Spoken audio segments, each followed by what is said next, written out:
Welcome to Meeting of the Minds, the Future of Education. I'm Bronwyn Nielsen. Today's young people face a radically changing world. Up to half of the world's jobs are at high risk of disappearing, and that's due to automation in the coming decades. New technologies look set to eradicate rather than create jobs. And this is according to the Learning Generation report by the International Committee on Financing Global Education Opportunity. So the question, what can be done when it comes to education to prepare young people for the demands of this new world? In studio with me are Professor Angus Laing, Dean of Lancaster University Management School, Professor Gary Martin from the Australian Institute of Management, Western Australia, and Professor Ihron Rensburg, Vice Chancellor of the University of Johannesburg. Joining us from Lagos is Dr. Enase Okonedo, Dean of the Lagos Business School. Thank you so much all for joining us. Ihron, I'm afraid you are in the hot seat. South Africa's taken the spotlight. It's been a very dramatic turn of events in the education space. Our institutions appear to be under threat. I'm talking about fees must fall, and that's going to bring us to this hot topic of funding education. Thank you very much, Bronwyn, and thank you for this opportunity. It is clear that since October of last year, young people in our universities have expressed their deep concern with the price of university education. And South Africa, in many respects, is a microcosm of a Pan-African and a global phenomenon that we've seen over the last 2 or 3 decades, in particular triggered in 1998 economic crisis, but more so in the 2008 economic crisis, where states are simply saying that they can no longer afford to finance university education at the levels that they funded them in the past. And South Africa is therefore very much in the same boat. So over the last 3 or 4 decades, we have seen state commitments to university decrease from 75% to as low as 45% just a year ago. And so, how do you close the gap between state funding decline and university costs increasing? And the answer to that, regrettably, over these last 3 or 4 decades, has been a rise in tuition fees. In the last decade, in South Africa's instance, we've seen a doubling of university tuition fees, typically from levels in South African currency of 20,000 to 40,000 South African rands in the matter of 10 years. And this is happening, unfortunately, at the same time as the increase in enrollment comes increasingly from the lower middle class, from blue working collar South Africans, and from those who are simply out of jobs, as a third of South Africans are out of job. So we've had a perfect storm building up over these last 3 or 4 decades. As I say, very much a global phenomenon, a Pan-African phenomenon, and young people have said no more. And we've seen, regrettably, the protests turn violent during the course of the last 2 or 3 months. And so the big issue that comes out of this is, for all of Africa and for all of the world, is about not only access, but also about the affordability of that access to our universities. Well, when you mentioned that it was a global phenomenon, Angus was nodding in agreement, and so too was Gary. So, Angus, perhaps you can weigh in from a developed world perspective and give us a little indication that we're not alone in this fight. Oh, you're certainly not alone. What Ihron was reflecting on is something that we're confronting every day in the UK. Actually, the UK is no longer a single entity as far as higher education provision goes. There is a distinct difference between what is happening in England and what is happening in Scotland, for example. So in England, the move has very much been what we're hearing about in the South African context, of the burden of payment shifting from the state to the individual student, whereas in Scotland the model has been to retain it as the state continuing to take the dominant role in funding. So we're getting 2 different pathways of development. A number of striking things, I think, leap out. One is there's been very, very little protest in England about the growth of fees. It may be because it's been linked to the creation of a student loan scheme, and people are not looking at the cost as they're studying. It is deferred until their salary levels reach a certain And it will become threshold. a problem at a later stage for them. It will become a problem at a later stage. I think what the government also has is they've got certain problems around the extent to which they are actually going to secure a level of repayment from students who may leak out of the UK taxation system, and students who, in the type of environment we're working in, don't necessarily meet the threshold level for repayment. But what that has seen, if we compare England and Scotland, you've not had that problem. In Scotland, however, the problem is one that the amount of funding that's flowing into the university is shrinking because the government budgets are shrinking. So leading Scottish universities, Edinburgh, Glasgow, are now under considerable pressure. So places like my own university, Lancaster, are far better able to compete in terms of infrastructure, in terms of recruiting the very best academic talent from around the world, because we have had that increase in funding coming through the students. And as I'm sure our colleague from Lagos Business School will recognise in due course, in business schools and management schools, we are particularly used to dealing with consumerist students. We've dealt with MBA students for decades. It's an interesting experience now having the undergraduate students as consumerists. So while we've not seen the protest, the sort of political action against fees, we have seen unquestionably increasing demands. The behaviours of students are changing. They are very much consumers in what they're buying, and that's some interesting challenges in terms of how we deliver what we would consider a research-informed, rounded education. We need an Australian perspective before we go to Lagos. Gary? Well, for a long time in Australia, there's been a balance between the amount paid by an individual student and the amount paid by a government to the university. There has been at times different outcries about the amount that the student has actually had to pay.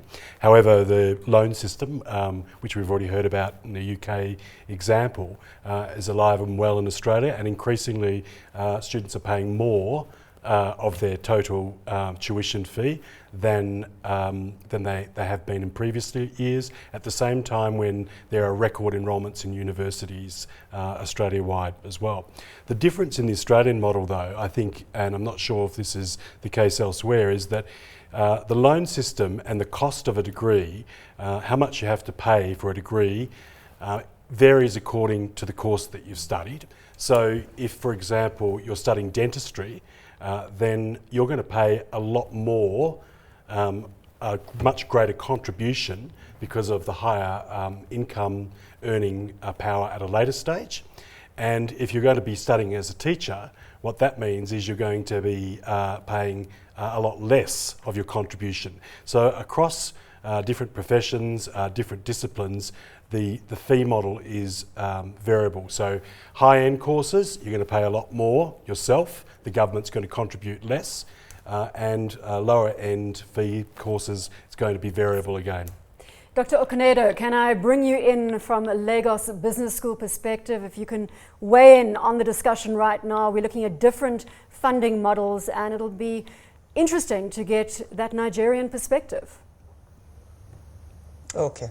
Well, thanks very much. Well, I think that the situation in Nigeria is similar to what has been described in South Africa. But then what has happened is that there hasn't been an increase in school fees, as has happened in Johannesburg, in South Africa, that has led to what we have observed since the start of the year. Now, when we look at Nigeria, the majority, the greater proportion of the funding comes from the public sector, which is the government itself. But then when we look at the government expenditure on education over the last few years or so, it's at a decreasing level. I'm talking across Africa, because obviously that varies based on the priorities of the government as well as the revenues that they earn. So more or less, we will see something like 5% of the GDP that's going into funding education. Now, in Nigeria, when we look at the capacity to absorb the students of the universities there, increasingly, there's been a shift towards the majority of providers of education being providers that are from the private sector. Now, up until a decade ago, all the tertiary institutions were funded by the government and belonged to the government. But now we've seen an increase in private universities. Therefore, what we see is a mixture of funding models. So we have the state universities in which tuition is almost completely subsidized, and then we have the private and fee-paying university. But then the capacity to absorb is more within the public universities than the private universities. So you find that the majority of applicants into universities and higher education institutions will still gravitate towards the public sector because of the funding. Now, obviously, that presents a huge problem, because obviously with the lack of funding for that as well, it has its impact on not only teacher quality, but also infrastructure, as well as the ability to conduct research. I was just interrupting there and saying the quality of the education itself must be under threat if you have such demand and limited supply. Oh, certainly. It is under threat, because what it is that there is an overabundance of intake that put pressure not only on the student-teacher ratios. The last time I looked, I found that on average, the student-teacher ratio across institutions in Africa was 50% higher than we would find in other places. So we have a proportion of something like 42-1. So obviously that puts pressure on that. It puts pressure on the infrastructure and the facilities to absorb the students. Not only in the brick and mortar, given that is still the traditional model that a number of schools are adopting as well, but also the ability for research. And you know, there's a huge correlation, a high correlation between the research that's done and the quality of education and the GDP of countries. So if all that suffers, then you know that the effect on GDP is also going to be less than it ought to have been. Angus, you signaled you'd like to come in here, and Ihron as well. I can see I've got big debaters in studio. It's going to be a heated environment. I'm not sure it's going to be a heated environment. I almost feel it's a bit like watching the play Macbeth. You know the plot line, but you see it in different places, and it plays out slightly, subtly differently. So yes, this issue about students paying and the quality of education is one that is really at the forefront of the discussions in the United Kingdom, particularly in England. So the students are now paying all the fees. There's now a real push from the government to start to measure and hence put pressure on the universities to enhance the teaching quality. So increase in fees being made conditional on delivering certain performance targets. And it takes us into some interesting debates about the relationship between research and teaching, because a number of universities in the UK that are very, very strong on research are not performing terribly well on teaching.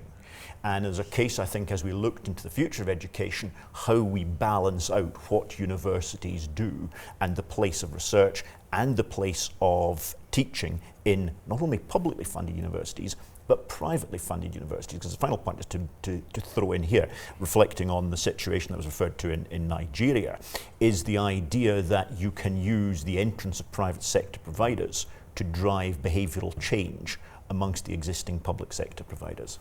Ihron. I was going to weigh in and just share some statistics. The good news is that the last 40 years has seen Africa's universities grow from about 170 to about 1,600 as we speak. Enrollment has grown from... So let's just look at that number, 170 to 1,600. Yeah, and interesting thing is the diversification. We now sit for every 2 public, we've got 3 privates. The interesting point, though, is the growth in enrollment over this period, from 740,000 to 12.2 million in this 40-year period. So what does this tell us? It tells us that notwithstanding the restrictive fiscal environment in which universities find themselves, we have nonetheless seen this massive growth in enrollment. But if that is a significant growth in enrollment, I think the next 10 years will see us grow possibly from 12 million to possibly close to 30 million in this period. And the question there is, how are we going to finance? And how are families going to finance that public or private schooling demand in the next decade? What I also see in the next decade is increasing laissez-faire approaches to public but in particular to private universities and quality. And so I do foresee the next decade as a period of more of the same, particularly weak quality in the private, but also in the public, as we continue to expand enrollment from this base of 12 million or so to 30 million in the next period. Now, a private sector player, Gary would say, in those stats lies enormous opportunity. Yeah, look, I think there is, but I also want to say that you can't divorce the discussion about fees with university reform. And in Australia, for example, when we talk about universities and fee increases, at the same time, we also talk about how universities can be more effective. So I would say, and it's probably no different in other countries, there's massive duplication in what universities offer. Massive duplication. The state that I come from, there are 5 schools of education. Every university has a school of education. Every university has a business school. So you'd have to ask the question about whether the funding is drained because the resources are stretched over an enormous number of areas. The second thing you'd have to say is, universities cry out now for infrastructure, but from everything we've heard, infrastructure is not going to be the way to go in the future. I have my own children who don't need infrastructure. They study from home. They rarely set campus, set foot on campus. So, there's got to be some reduction in infrastructure costs. So I think it'd be a very, very narrow debate here today if you were only to consider increasing student fees. There's probably a lot that universities across the world can do to reform and to gain efficiencies. Eliminate duplication, gain efficiencies. Angus, and then Dr. Okonedo, I'm going to get you to come in. We are odd in this day and age of globalised businesses of still operating on a fairly cottage industry type structure. Yes. Very, very localised, everybody duplicating what everybody else does. I completely concur with what Gary's been saying. It makes absolutely no sense as we try and grow educational capacity, particularly in developing economies, because heaven forbid if we face challenges in developed economies with a relatively stable population and the cost of that education, heaven knows how much more challenging it is for much of the developed world. And I think the route forward has to be much more into networked organisations. I think there's going to be an element of the corporatisation of universities, and the challenge is going to be ensure that is done in a way which does not lose those core academic values that make a university education really so powerful.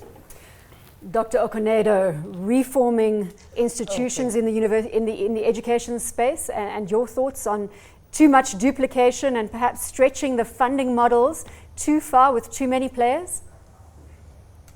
Yeah. Okay, thanks very much. I do agree with the view that has been expressed about the duplication. But I think when we talk about the funding of education, perhaps we need to look at what exactly are we talking about. Now, given the way the world is going, given the knowledge-based economy in which we're moving to and indeed have reached in several instances, as well as the effects of technology, I think what we need to be looking at is what should be funded. Certainly the traditional model of a brick and mortar that you need to invest in the infrastructure to accommodate all the students is not the way we should be looking to go.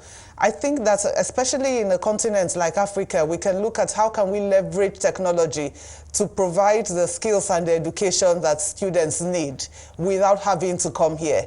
In which case that investment, wherever it comes from, the public or the private sector, should be targeted at such things as increasing the quality of teachers and the skills that are necessary, not only to educate the students using a scalable model, which I believe is more technology driven, but also to train and develop themselves there, because a number of the teachers, if I look at the curriculum across several universities across Africa as well, and I wonder the extent to which technology features, I think that there's still a long way that we have to go. Now, there's another difficulty, because I think that in other developed countries that some of my colleagues come from, the access to student loans, which is virtually non-existent here. But that, in effect, may be tied to a number of things. The depth of the financial markets, as well as the processes needed to guarantee that there will be a repayment there. So if that is non-existent, the student loans, it means that we have to rely on more of the private sector. Given what it is that has hit a number of African countries that are dependent on commodities and a reduction in the middle class, we then have to say, if these people cannot afford to fund the education of their students, where is it going to come from? Now, these are questions that I think we have to answer as we look towards educating the workforce for Africa over the next decade. We're achieving synergy on this limiting the spend on bricks and mortar. It seems to be a common theme. Ihron? Yeah, I was going to join the conversation by sharing that libraries are a good starting point for us to move from brick and mortar to digitized, online available facilities. And so certainly the University of Johannesburg has joined that group. But even more interestingly enough is the work that we are doing with our peer in Johannesburg, University of Witwatersrand, in which we're seeking to create a virtual library between us. Now, we all know that the big cost driver for libraries is the cost of those digital repositories, in particular of journals. Those are significant expense items. And so we're going to go into battle with the owners of those databases in the next 3 to 6 months to say to them, actually, we want library. We're not two libraries.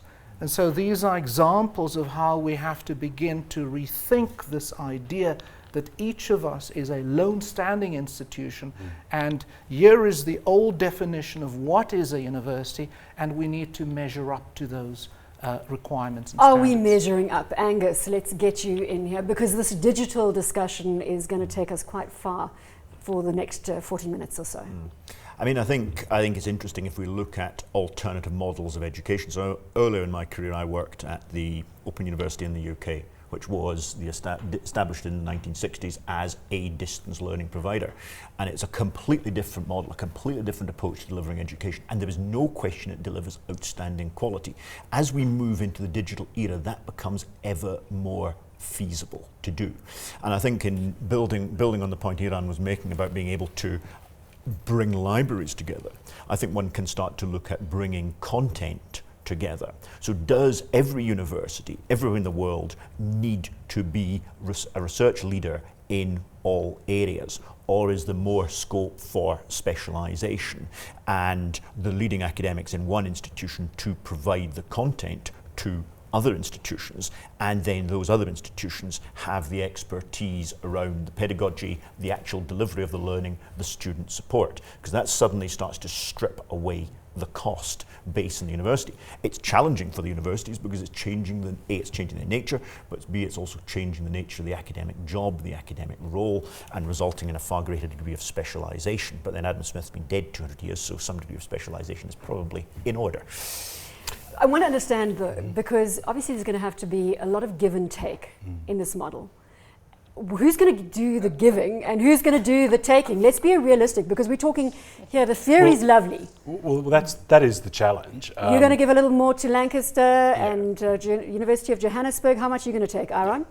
Yeah, look, Dr. Okonedo, are you putting your pot or your hat in the ring here, and what are you going to take from the conversation?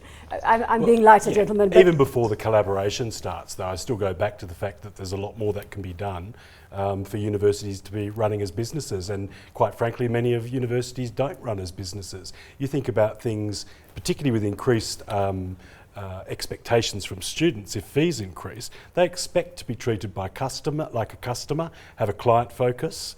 In Australia, you increasingly see students complaining about service, which would never have happened 20 years ago. It's a privilege to be there in a university. Now people are complaining about how long it's taken to get an appointment with an administrative person. At one university, my daughter, it took 6 weeks to get an appointment. It's unacceptable. Students are paying big money.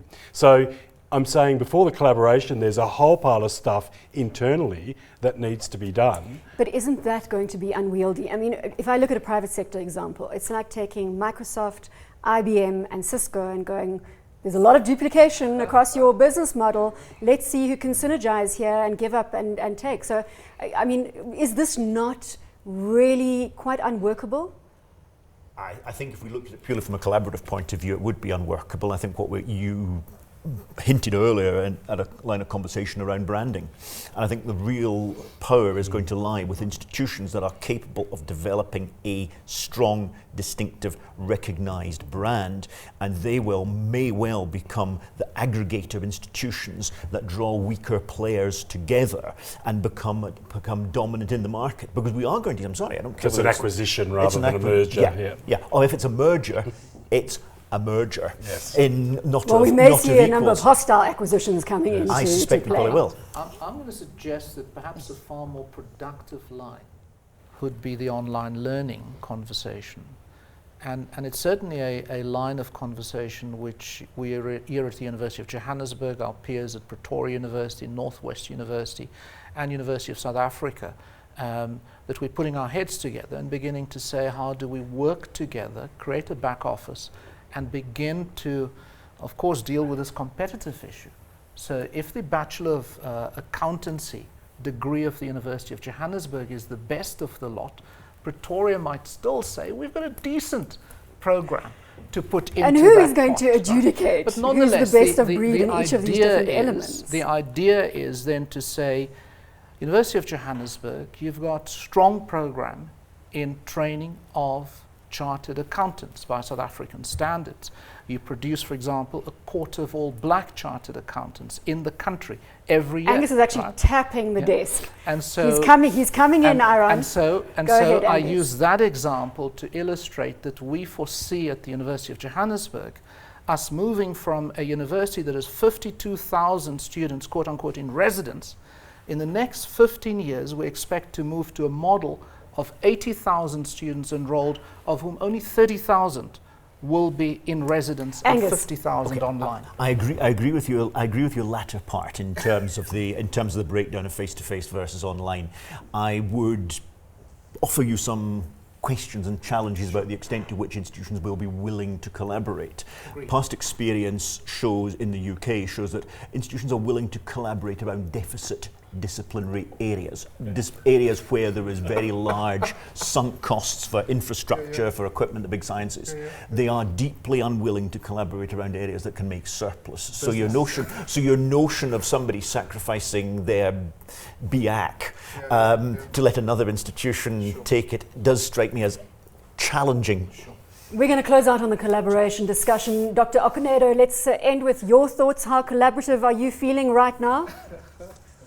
Okay. Well, what I'm thinking is that it's going to be quite difficult to work out in practice. I agree with the view that has just been expressed about, how do you close down an entire school or faculty, under the guise of, if you like, collaboration. However, I think that there are things that you can collaborate on. For instance, the library resources and the investment for library facilities there. Now, that's something that, a group of universities can come together and then share the databases that brings down the overall cost there. I think that universities are still going to want to continue to do their own programs without sacrificing it under a collaboration. But there is a natural weeding process, I think, that could occur, which leads to a natural death because of the choice of the applicants there, which is stronger in that. But it's not something that I feel that institutions could do. So in terms of the collaboration for library facilities, for instance, and the sharing of databases, that could happen. In some instances, the research collaboration as well, I know that is different in the UK, but here in most parts of Africa, the grant doesn't depend, what comes from the government doesn't depend on the research outputs of those as well. But there are huge opportunities for collaboration across universities there. That's also something that can happen.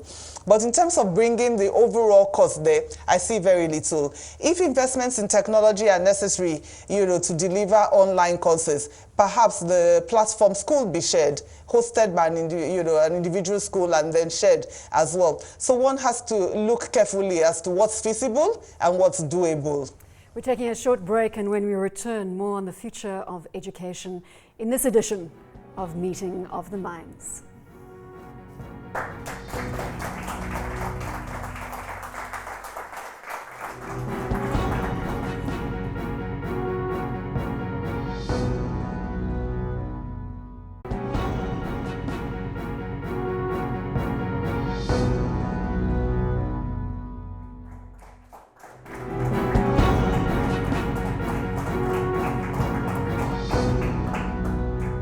Welcome back. We have the future of education squarely in focus in this edition of the Meeting of the Minds. And while we were off air, we addressed the elephant in the room. I've been a little polite on the desk. And perhaps just to put this conversation on collaboration to bed, it is about the elitism, snobbery, academic elitism. Sorry, Gary, I had to go with the harsher term here. But gentlemen, I mean, this is a reality of academic institutions. I know we are going to get our audience to weigh in at this stage. Anybody want to come back hard at me? I think I'd come back and say that what we need to see is far greater differentiation amongst institutions. So there will be a smaller number of institutions that perhaps play at that, what you might refer to as snobbish, research-led level. I think there's a question about, and a very profound question as to how wide a portion of the university population that actually needs to be. I think everybody trying to ape everybody else is deeply damaging. I think in developing economies, trying to ape those elite, those snobbish institutions is a particular problem. Yes, I was also going to weigh in on the important question of differentiation. I think it's absolutely vital as we look at the evolving landscape of universities in Africa over the next decade to 2 decades. And as we head to a population of 4 billion in 2 generations, 3 generations' time, and as we grow the university system during this time, we have to be far more definitive and maybe even directive in respect of creating the conditions for niche universities, responsive specialist universities, strong undergraduate universities, strong master's granting universities, and strong PhD granting universities. I think that simply has to happen. And the example that I used earlier around libraries, I mean, even libraries would be considered to be part of the tradition and the storyline of our universities. But there is an ideal opportunity, and I think we're demonstrating here in Johannesburg that it's quite possible. So you're not going to have a new library named after you then? Absolutely not. I'm glad that came from you, Angus. I want to also come back to the overriding topic. We are going to go to studio audience in a moment, but at the outset we said, how are we preparing young people for the new world? And perhaps this is for you, Gary, in terms of graduates and their deployability into the workforce. What is that looking like right now? Well, there's been a bit of a trend in some Australian universities to go out of an undergraduate qualification which is based on one discipline, basically. It's a multidisciplinary undergraduate qualification. It might still be in science, but packed within that science, there's humanities, there's arts, social sciences and so on, before people go on to form professional studies such as law, such as medicine and other areas, and even engineering could be the same. You do a broad-based qualification before you do a postgraduate qualification which helps you to specialise in particular areas. And one of the reasons that's been successful in some organisations or some universities in Australia is because it's felt that the graduates of tomorrow require that broad-based foundation to perform well in their chosen profession. So you can't be a great lawyer, for example, if you don't have an understanding of a whole range of other issues. You can't be a great engineer without some social sciences and even languages in the background there. Dr. Okonedo, I want to bring you in here. In the research that I did for this discussion, it struck me that I had to ask the question as to whether the profile of teachers, and this comes directly to the age of the teachers out there, is that changing to accommodate the new worldly needs of digital and technology, etc.? Because I think there may be a disconnect. I may be proved wrong. Yeah, I agree with you. I think that there is a mismatch right now between the skills that the teachers have, and that's the generalization, and what it is that we require in a skilled workforce. But that's why I think that there has to be a different level of collaboration between not only governments and institutions, but also with the private sector. It's interesting that across Africa, we have 40% of the total population, the working age population, 40% are youth. But then even of that 40%, 60% are unemployed. This is looking at it across the continent there. And we begin to ask the question, how come 60% are unemployed? Could it be that there is a mismatch of skills between what the graduates actually have and what it is that employers are looking for? Which is why there has to be a collaboration between the three different groups of people to say, how do we prepare the students and make them able to be able to serve the needs of industry, if you like, to fit the needs of industry. And to do that as well, we then look at the teachers and the quality of the teachers there. Now, most times when we talk about the development of teachers, we're talking about the development of the teachers in terms of the content and enhancing the reputation and prestige through the research that they do. But then we look at, do they have the skills to talk to this college age population? Because if we look at the modern learner, and if we look at the age range of between 15 and 35, how do they learn? We find that they're impatient, they have short attention spans, that they learn more using technology and on the go. But then how do we teach, and how have we been trained to teach? It's by the classroom and coming in there and delivering a lecture. So a different set of skills is needed for the faculty across the various schools there, and then also to prepare the students to meet the needs of the employers. And I think that that can only come, it's something that has to happen. Otherwise, we're producing graduates that cannot be employed, as we have seen so far in most of the continent. Angus? I think what we're seeing here is a shift away from that very traditional model that has placed a huge emphasis on the research performance as the criteria for academic promotion, the criteria for academic success. My own university, Lancaster University in the UK, has been at the forefront of developing tracks for academics to achieve professorial status through teaching and learning expertise. That wasn't something that was necessarily easy to drive through the university, but it has marked a significant change. Because unless we actually reward the behaviours we want, we're not going to fundamentally make those sorts of changes. The other thing I think was interesting that was coming up there is the boundary in certain areas, in particular engineering, management, etc., between the academy and practicing professionals in the field, and how we start to blur the boundary better between academics and those professionals. In my own school, for example, we have in excess of 50 entrepreneurs in residence. These are people who've set up companies, minimum turnover now 5 million sterling, up to 200 million sterling, who come in and devote 5 days a year. They are in the school and they contribute alongside the staff. They don't only just impact and benefit the staff, the students, but they benefit the staff as well. Ihron, I haven't been ignoring you. No, absolutely, no problem. I was going to say that it's important also to look at this from the economy point of view. So in the case of Africa, our graduate employment varies from north to south, from west to east. Just to give an idea, Morocco, graduate unemployment is 50%. In South Africa, graduate unemployment is 6%. So the variance is significant. So there's something going on in those economies that's causing this misfit or this mismatch. So we need to be more mindful of what economies need. And I was going to say, absolutely, I was going to say that I'm not sure many of us are aware, for example, if we look at the Pan-African economy, that there are 4 sectors that are driving gross domestic product across the continent, and that there's been a significant shift in the last 2-3 decades. So we now see finance, we see transport, we see utilities, so that's your typical telcos and so on and so forth.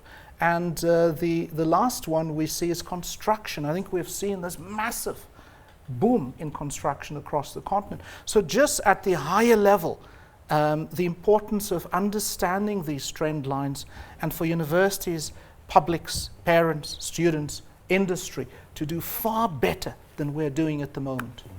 One of the criticisms of universities in Australia is that people graduate without being job ready, and that's been an ongoing criticism that, you know, you can have a degree in business, but when you go out into the real world and you work in a business, you're not really ready for the job. You don't have the right communication skills. You don't even have the right financial skills and all those sorts of things, because the argument is there's too much theory in universities, which is what universities do.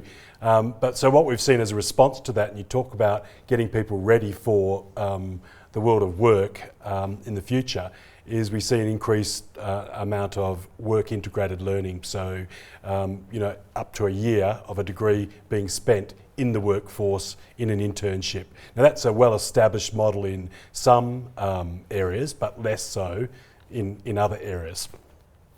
Before we go to audience, one more comment, Angus. I think the demands of the economy, we need to tie this back to the fee regime. Because the one thing we've seen in the UK is a decline in demand for non-applied disciplines since the fees came in, and a linked rise, concomitant rise in demand for the applied disciplines. And I think one has to look at how you can, I'm interested in the Gary's point about the Australian model, which brings a better alignment between what the demands of the economy are and what the students have to pay. Let's go to studio audience and get you involved. Thank you. Interesting conversation. We've heard about a few various things, whether it was sharing library resources, talking about research-informed curriculum, about bringing in internship experiences as well. Just a question on how does blended learning actually impact where we're actually going with how education is moving as it's taught right now. But an important thing as well is if you go completely online, what happens to that crucial part of a university education where it's about meeting people and networking and building networks and learning from other people? How does that go if you're suddenly sitting in front of, yes, you can accommodate learning on a computer by yourself, but what about that personal interaction you have with people? Are we going to say in 15, 20 years that we've lost out on this? How do you bridge making sure that this doesn't happen? So the game here is blended learning? Absolutely. I think that you're absolutely right. The part of my welcome statement to first years at the University of Johannesburg is to encourage them to make friends for a lifetime, because that is what undergraduate education is all about. And so I think two-part response quickly. The first is the trend towards blended learning definitely will be dramatic over the next decade, and we will see that combination of traditional residential university experiences combined with online experiences, and I think that's the right way to go. And I think that we should encourage that. I forgot the second point. I think let's pause there because we are running out of time. I did see a reaction from all of you there. Is there a brief comment you would like to make? Oh, look, I was just interested in the comment that we got from the audience about the blended learning model, because and your comment earlier that library was going to be a virtual library. In Australia now, it's quite interesting to see that many libraries in Australia have become the most sought after destination on campus because of the blended learning experience. People don't have the same level of interaction, so they interact in the library, and the whole library sort of scenario or facility has become a meeting place more than anything. Dr. Okonedo, the Nigerian perspective? Well, from the Nigerian perspective, I think there's still a number of things. Yes, blended learning, but I just wanted to point out that now with the improvements in technology, it's possible for you to have a virtual classroom and have the people participate in that as well, and you get the same, yes, it's not face-to-face, but you get a high degree of interaction amongst the students as well. But I also don't want us only to focus on, the online and the blended platform. Certainly that's the way to go. And for instance, on my campus, we have campus-wide Wi-Fi, so you don't have to be at the library to actually meet the people or to do your work. You can do it across then.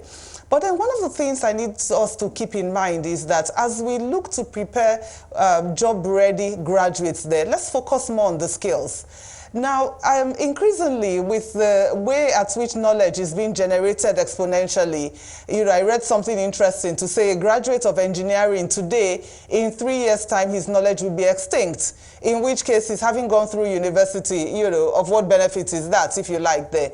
Therefore, I think we also need to pay attention to the skills that we're developing in our graduates. And in Africa, where we still have a number of challenges there in terms of the policies, in terms of what is needed, needed, there has to be a focus on such skills as creativity, adaptability, problem solving, because that is what it is that will help those graduates to function well as well. And then we need to think, how do we develop the skills, and can they be developed through a fully online platform, or there has to be a face-to-face interaction of some sort. So these are the other things that we need to be mindful of as we look at the next decade of education on the continent. Angus, final to you until we go back to audience. I think online is outstanding at delivering knowledge. We're still experimenting, finding our way through how good it is at developing interaction and skills. And there's a huge space for the development of those sorts of skills that the employers are looking for in the face-to-face interaction. But that's requiring us to change how the universities operate, that it is about creating the space for that skill development rather than the knowledge inculcation. I'm going to talk about age. I feel I'm 21. I've been in international education for the last 40 years. And my major issue is actually with the quality of technology development. Blended learning is great, but many governments, many large companies will not accept a person with an online degree, no matter how it's blended, no matter how many times they go and do research, residential research. So my call is that we really need to get to it from the top. And we're not only talking about education at higher education levels, we're also talking about the kids coming through. We're talking about teachers. We'll need 20,000 teachers a year to graduate, and teaching is not a popular subject to take up.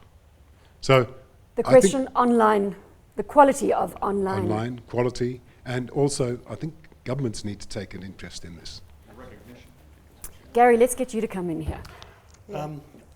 To go back to the comment on online, I agree that online learning has a particular focus, and I don't know that it necessarily does develop a set of graduate attributes that we would expect employees would want. I think the challenge is to go back to what we're offering online and to see how it maps against a set of graduate attributes, and to make sure there is some of that. I take the point also that you can have online tutorials. There's all sorts of technology that can bring people together while they're not together, if that makes sense. So they can be in different locations. It brings them together. I don't know how fruitful that is, and I think at the early days, I think it's also very isolating for many of the students as well. They find that doing something completely online is isolating.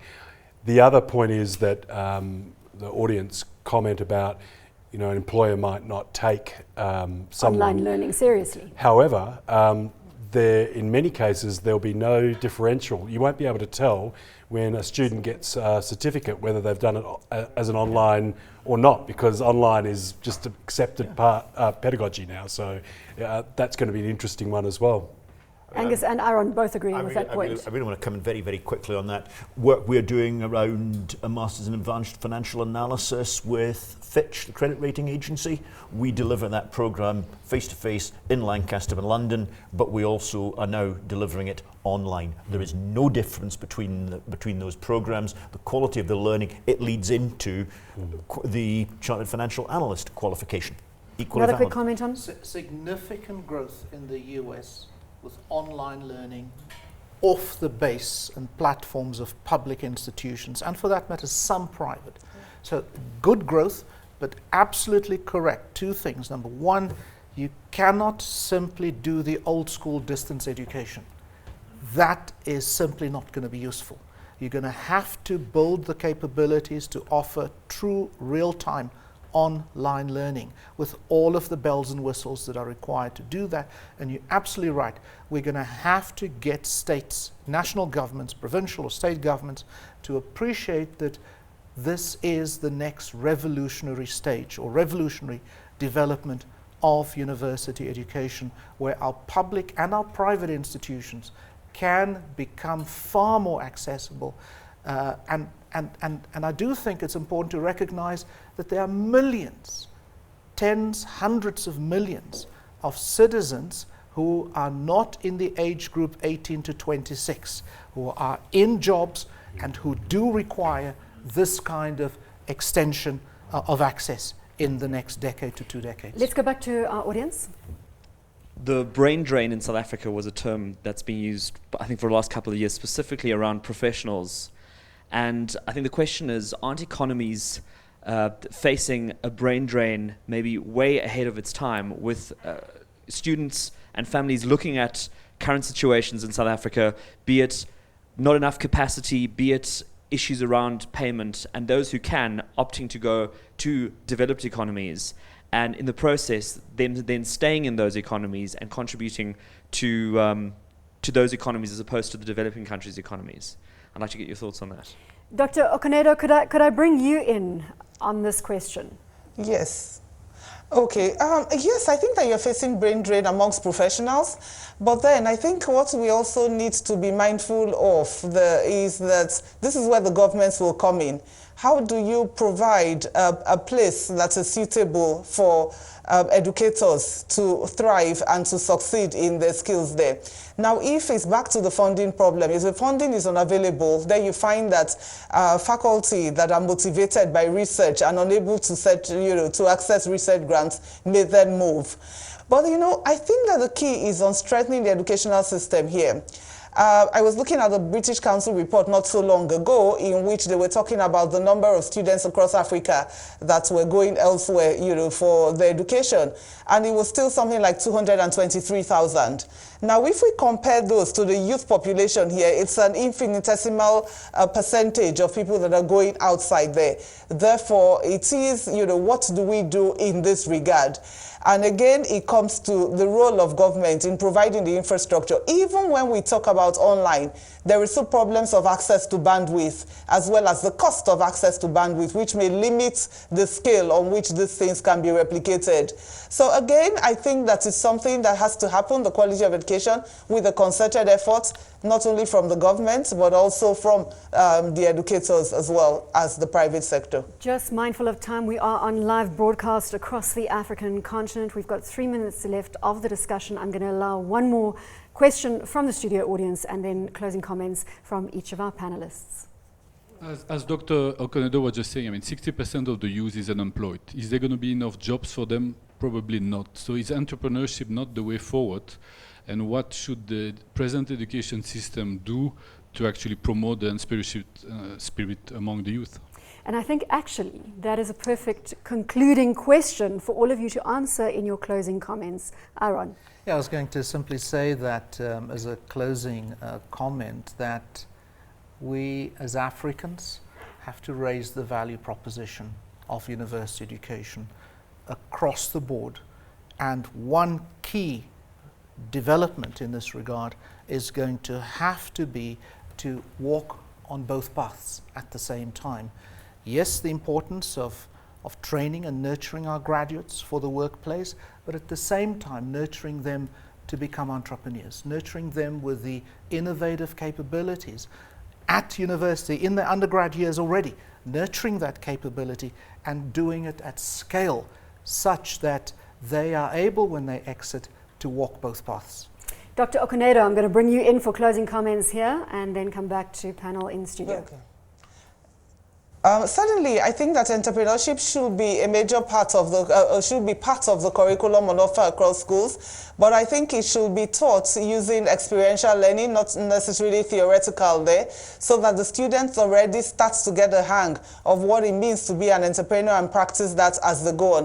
The key certainly is in job creation. We can provide the students with the skills, but then if no jobs are being created, then they can't even employ the skills. So better if we can provide them with the tools that are needed to create businesses that are sustaining.